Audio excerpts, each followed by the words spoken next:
All right, we've made it to week 5 of 5 in our differentiation series. I hope you have found this whole series helpful, and I'm excited to wrap this up. This episode is really going to kind of be a catch-all for some really niche questions that you guys have sent in related to differentiation, particularly about specific content. A lot of you are looking for encouragement for how do I even know what content in biology or in chemistry is the most important to focus on versus what do I cover more in honors versus just not even touch at all? And then a lot of you have had some questions about specific ways to differentiate with the It's Not Rocket Science resources you already own and are using. That kind of didn't really feel like it fit into any other episodes we've done in this series. So I'm going to do a flyover of that first. And then we're going to walk through each of my personal 4 content areas: biology, chemistry, physical science, and anatomy. And I'm going to share what I think would be the concepts that you're going to focus on most for the mean average, students you're trying to reach, and then where you're going to maybe stretch for those honor students, that kind of thing. All of this is my opinion. Take all of this with a grain of salt. Of course, you follow your own intuition and all of that jazz, which we will talk about. But then I'm also going to give you some just really general principles and guidelines to follow too, if you teach a subject that I'm not going to cover, just to give you some ideas of how I would approach knowing, in earth science or environmental or astronomy, what do you touch, what do you not touch? So without further ado, let's dive into all of it. This is Secondary Science Simplified, a podcast for secondary science teachers who want to engage their students and simplify their lives. I'm Rebecca Joyner from It's Not Rocket Science. As a high school science teacher turned curriculum writer, I am passionate about helping other science teachers love their jobs, serve their students, and do it all in only 40 hours a week. Are you ready to rock the time you spend in your classroom and actually have a life outside of it? You are in the right place, teacher friend. Let's get to today's episode.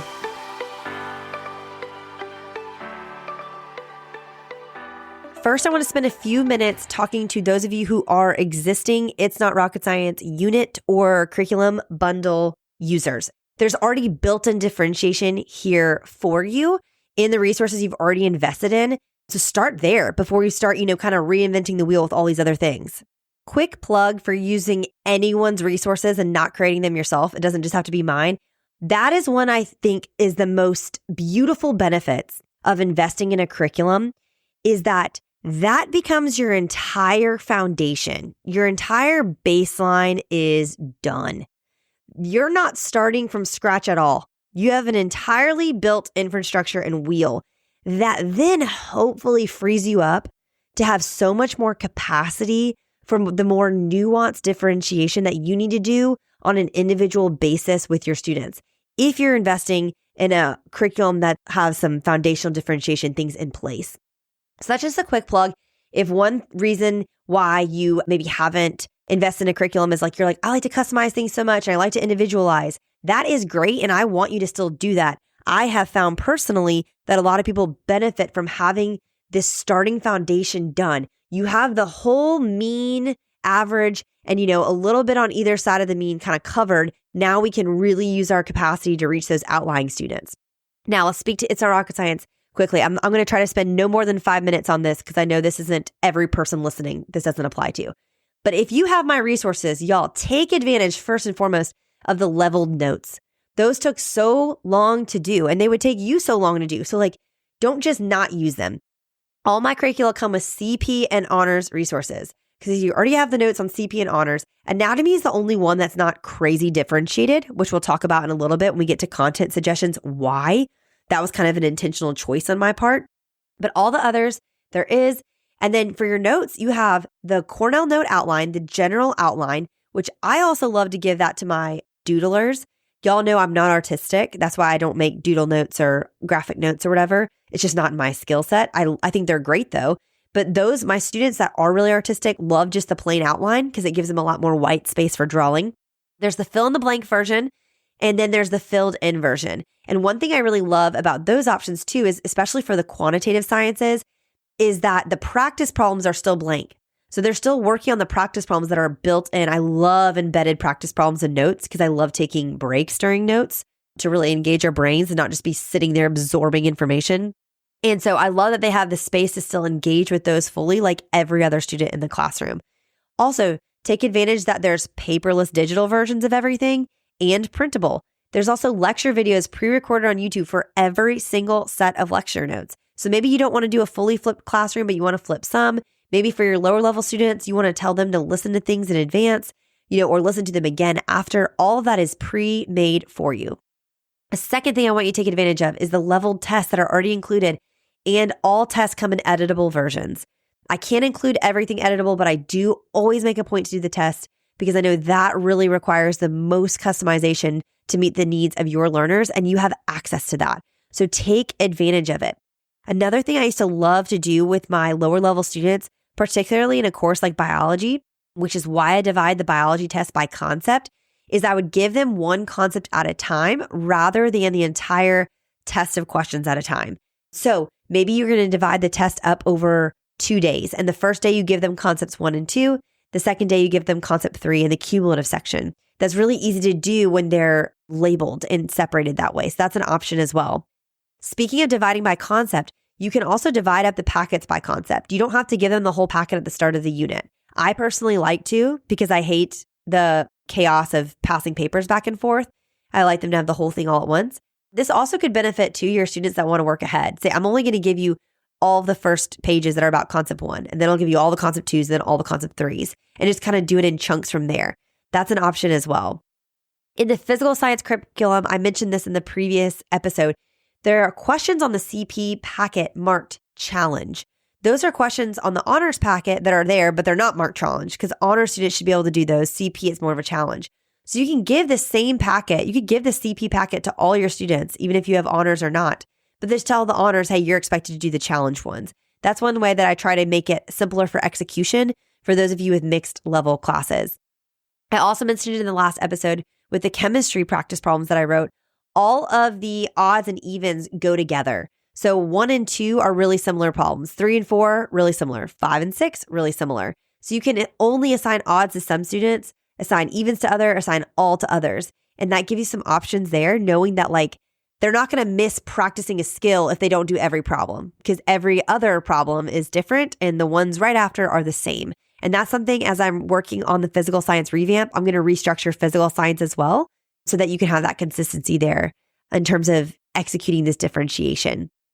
I really recommend using the PBL packs that are included in the full year bundles if you need to differentiate for those higher achieving students. Also, all of the stations that are included. I like to have a set of stations in nearly every single unit. You can decide which ones are the priority stations so that those students that need double time only have to do half the stations. They're doing half the work in the same amount of time. So that helps you meet that accommodation using all the stations that are already built in there. I love, love, love stations. The projects on their own are already pretty open-ended. Yes, I give suggestions for what the output could be, but those are things you can really easily tell students, hey, if you have a better idea or a different way you want to show this, let me know. As long as we can use this rubric to grade it, I don't care if you're making, a video versus a poster versus a whatever. And so I really want to encourage you to use that open-ended flexibility as well. But the best gift of all is just knowing hey, you don't need to spend hours curating labs, proofreading tests, coming up with PowerPoints. That's all done for you. Now, hopefully, my prayer for all It's Not Rocket Science users is that your life is simplified because all that's done. Now you can focus really on these nuanced ways of, really meeting your students where they are. Okay, one thing I'm working on before I'll move on is I am working on a document, and I will add this to each bundle and I'll email it out as well as soon as it's done. But I'm working on a document. It could be done by the time this airs, but I'm not going to dream too big here. I'm working on a document that really, really distinguishes the differences between CP and honors in all of my existing curricula so that you can already know how the content is differentiated. I think that would be really helpful for you guys. So I'm working on that. I'm going to send that out when I'm done. So that's my transition to now let's get into talking content. How do you know which biology content to cover with your on grade level and where to go with honors? Or how do you know in physical science or chemistry or whatever? And so I'm going to give you a lot of opinions now for the second half of this episode. And like I said, I want you to take this with a grain of salt.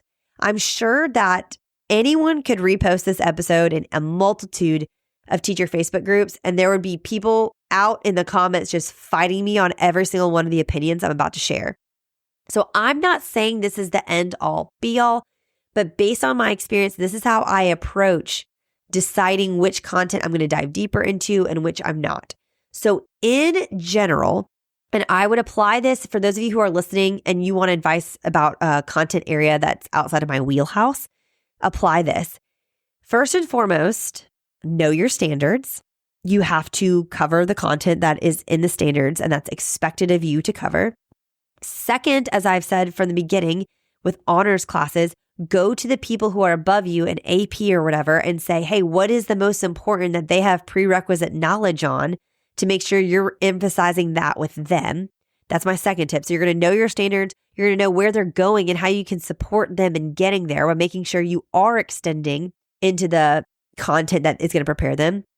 And third, I'd say with honors, especially, like, have some fun and flexibility with this. Like, you are allowed to go deeper into things that are more interesting to you and not deeper in things that aren't. If it's, if you have the capacity, or if like your students want to go on a tangent and you have the time and ability to do it, like, go off, like, let it be. My biology curriculum has 3 extension mini units in it that are all on topics that you can dive deeper with your students if you have time to do so. And you can take advantage of those. So I know typically we don't have extra time, but just trying to give you those options for those of you who are trying to know how to go kind of extend upwards. Now, what do we do for our baseline? What's the baseline content we cover? Like I said, we're covering the standards because you got to prep them for that EOC or whatever it is you have.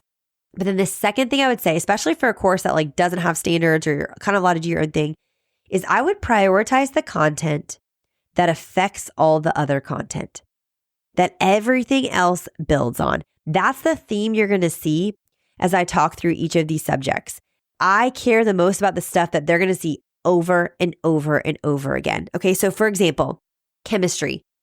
Do I cover electron configurations in my electrons unit, my 3rd unit? Yes. Does electron configuration matter? Of course it matters. I mean, like, you could literally argue that every single thing comes down to electrons and how they move, how they behave, how they're configured, okay? But, and huge but here, again, my opinion, the actual skill of writing out electron configurations and all of the nuances, all of the exceptions to the rules, it's a very isolated skill, and it's not that essential to everything else we're going to talk about the rest of the year. So, do I teach electron configuration in my general chemistry curriculum? Yes, I do. But am I going to let my panties get in a wad about if my students really knock that out of the park or not? No, I'm not. Or if I have a group that is lower than I typically see in general chem, maybe that's an easy thing we'll cover in class, but I'll take it off the assessment at the end of the unit because I'm not going to assess them on something that doesn't matter that much that they really know. I don't want them to get all worked up about it when it isn't that big of a deal long term that they have this niche thing memorized, if that makes sense. Now, remember, if you are a chemistry teacher listening to this and absolutely quaking hearing me say that electron configurations don't matter that much, remember, to each his own.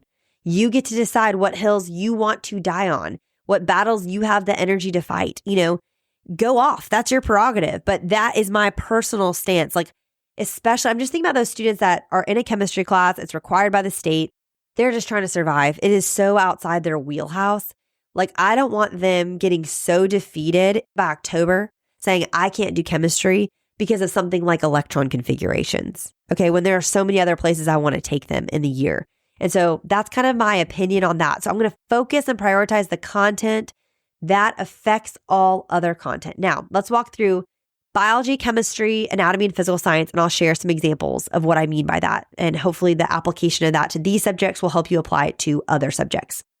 So for biology, basics I'm personally always going to focus on, hills I'm going to die on, is my students understanding macromolecules.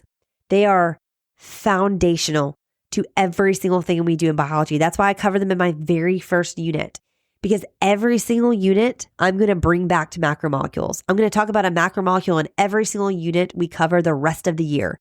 So I want you to understand them. Do we cover the monomer, the polymer, the energy storage? Yeah, we do. But that's not what matters as much as them understanding the function of these macromolecules that make up all these life processes that we have. And so that's the focus for CP. Maybe we cover monomer, polymer, all that. Maybe I do assess them on it. But like as we go on throughout the year, I don't care if they remember monosaccharide versus polysaccharide. I care that they remember the uses of a carbohydrate, because then we come up with photosynthesis and we're talking about creating glucose. We're like, oh, okay, I remember why this matters. Okay, so macromolecules, same thing for cells. Yeah, I would love for them to remember everything about all the different types of cell transport, the organelles. The main thing, though, that really matters to me is that they understand in cells that all of the parts of the whole are working together for a common goal, which is arguably just to make proteins. Hey, macromolecule shout out there. So that's the emphasis I'm putting on in cells, is that it's the parts working together for the common good of the whole. And that's something that's going to carry them. That's a theme that's in so many different sciences as well. In our energy flow unit, it's all big picture. That's why I call the unit energy flow. That's why I teach these biochemical reactions like photosynthesis and cellular respiration alongside teaching trophic pyramids and energy webs, because I want them to see how everything cycles, everything's connected. I want them to know inputs and outputs and the pattern of flow and the purposes of these processes on the micro and macro level. That's what I care about more than them knowing like, oh, light-dependent reaction, is going to be happening in the thylakoid membrane. Okay, that is like so niche, so specific. They can Google that at any point in their life. So I'm really focusing on big picture here because, again, we're going to circle back to all that when we get to ecology at the end of the year. In genetics and heredity, these are my favorite topics. This is where I am going to go deeper with all levels just because I love it so much. But I really am going to emphasize the Mendelian genetic basics because I feel like you cannot understand or appreciate all of the exceptions, all of the mess ups or the purposeful manipulations, if you don't understand just the basic patterns that obviously only apply to a few either or traits, but still following those basic patterns. That's what I focus on more there. All of that other stuff that's so fun, getting into the bioengineering, getting into researching the disorders, it's all so intriguing. All of those things are just extras, okay? Evolution, I think the most critical thing is the principles of natural selection, that they understand how this happens, what the mechanism is, that organisms do not evolve, populations do. Okay? Who cares about phylogenetic trees except for whoever wrote the EOC exams? You know what I'm saying? They're a great tool and students being able to interpret models is a really important skill, but how complicated I feel like looking at a phylogeny is for a freshman biology CP student to understand. And they get so caught up in that as opposed to let's look at just the overall process. And I want you to kind of understand how this could happen, especially within the context of something so relevant to their daily lives like antibiotic resistance. That's where I want to put the emphasis. Now, honors. Where am I extending? Again, first, you can follow their lead. See what they're more interested in. I've had years where students are super into the genetics and heredity, and I've had years where they're really into the ecology, and I try to follow their kind of lead on what we spend more time on. Having been a past AP bio teacher, a few things I'd like to really make note of in honors is the role of enzymes in key biological processes. Again, shout out to another macromolecule, but I'm talking photosynthesis, respiration, replication, protein synthesis, really diving into those processes deeper and seeing how enzymes are really facilitating all of these things. And then skill-wise, really getting into Hardy-Weinberg equilibrium and allele frequency calculations, because that's something that I think when they get to AP Bio, they're so much better served if they're seeing it for the second time in AP Bio and not the first. So that's a really niche recommendation for that. Again, though, you feel free to take this where you want to take it. If you're an ecology girly and you're I want to get into so much more of this stuff, I want to talk more about carrying capacity, I want to talk more about environmentalism, go off and do that. Have fun with that. But that's what I'm going to recommend for the starting point. Now, I promise I won't get as long-winded with these other subjects, but let's talk basics for chemistry now. Here's my thing with chemistry. I think chemistry is just naturally hard and intimidating for students because everything is micro. So in biology, half of biology is happening on a microscopic level, half is happening on a macro level that they can really see. So oftentimes you can really just focus on the macro big picture and let the micro kind of be left to the side, even though of course they will understand the macro so much better if they're informed by the micro. But in chemistry, that's hard because everything is micro. They can't really see anything. And so even what they can see, it's hard for them to connect to what's actually happening on an atomic or molecular level. So for me in chemistry, I'm a big fan of just cover less, but better. even if it means, like if you have my chemistry curriculum, even if it means you only get through 7 of the 10 units, I vote for that, doing 7 units really well, as opposed to trying to get through all 10 and cutting out all these extension activities and like killing yourself to do it. I think that is the most important because chemistry naturally really builds on itself anyway. So the content that's happening at the end of the chemistry curriculum, typically that we see, or in the way that I wrote mine, is truly like the extra stuff that's on top. Whereas those first few units, when you're learning about atomic structure, you're learning about periodic trends, you're learning about electronegativity, you're learning about bonds and then how those bonds are rearranged in chemical reactions. And then you get into the quantitative stuff with stoic. That is all like just naturally building on itself really beautifully. And so that's why I'd rather go super slow through that than be so worried about getting to acids and bases or so worried about getting to thermochemistry or, solution chemistry or whatever. There's time in Chem 2 or AP Bio to dive into that stuff deeper. That's my soapbox about chemistry. Topics that I spend more time on in honors chemistry than I would for CP is basically a ton of the quantitative stuff. Again, I always like to do more math in honors than I do CP. So I'm really hitting sig figs hard in honors. More calculations in general, like I'd have them calculate average atomic mass. I'd have them make calculations with wavelength and frequency when we're doing flame tests. I'd have them calculate pH and pOH and acids and bases. I'm not going to do any of that with CP. When it comes to drawing Lewis structures, I love teaching drawing Lewis structures. I know it's not explicitly in NGSS, but modeling is, and it's such a beautiful model. I think it helps students really understand compound formation a lot better. But like I would have my honor students draw polyatomic ion Lewis structures, but I wouldn't have my CP. When it comes to naming, I don't get into all the exceptions with CP like I would with honors and getting into naming acids and things like that with honors. Gas stoic. I leave stoic and stoic for CP, but I get into the gas stoic with honors a little bit. For solution chemistry and stuff, doing complete and net ionic equations, I think is really good for them to see before going on to AP chemistry. And then I also think making sure you get to thermochemistry and honors, I think is really important. But if you can't in CP, I don't think it's the end of the world. But you talk to your AP Chem teacher and see what they say, because they might have different opinions there than I do. All right, let's switch gears to anatomy, because this is one that if you own my anatomy curriculum, like I don't differentiate this one as much. That's because anatomy in pretty much every single state that I can think about, I read every single state standards that has anatomy standards. It's an elective course. It's an upperclassman elective course.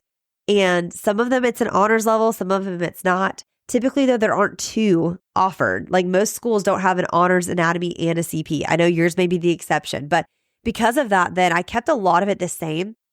And I really focused my anatomy and physiology curriculum goal on getting students to appreciate a few things. One, big picture. Form dictates function, and that's something you can apply to any single structure you learn about in basically any science. And parts work together for the whole. We talked about this in biology, but like I want them to see so clearly if they take my anatomy class, how all of the body systems work together to maintain homeostasis. So each system we're learning about, we're building on and seeing how they connect with the others. That's my focus with anatomy. My other 2 priorities are skills. I love exposing them. Like, let's teach our anatomy students CPR. Let's teach them how to use a tourniquet. Let's teach them research skills. Let's teach them critical thinking skills. And lastly, let's get them interested in the health sciences. That's my number 1 goal. My goal when I wrote this anatomy curriculum was not to prepare students to go be nursing majors or make sure that they know every single bone and muscle in the human body. My anatomy curriculum is way less memorization focused. Yes, there's quizzes where they memorize parts for those things, but it is way more big picture, way more let's research, let's learn some cool things, let's explore this. I think it's way more fun than the traditional anatomy and physiology course like I took in high school. So that's my focus there. In terms of extending for honors, okay, I think a lot of this could be like just giving them more autonomy in terms of how you're running this class. If you have an honors course, I think you could get way deeper into tissues. I barely touch tissues because I honestly just think they're so boring, which I know is terrible to say after just saying all of the form dictates function and parts of a whole, because like tissues are like critical to that. But I'm sorry, I think it's boring. But you can add that in. You can add in way more structure memorization for your honor students, and you can go into way more detail if you want. I really wanted to prioritize covering all of the body systems in anatomy. So really, I'm doing the opposite in anatomy as I am in chemistry. Chemistry, I'd rather go deeper and not as far. Anatomy, I'd rather introduce them to all of the body systems and get them learning some basics about everything, even if I can't go as deep. Again, all my personal opinion. Now, last but not least, let's talk about physical science.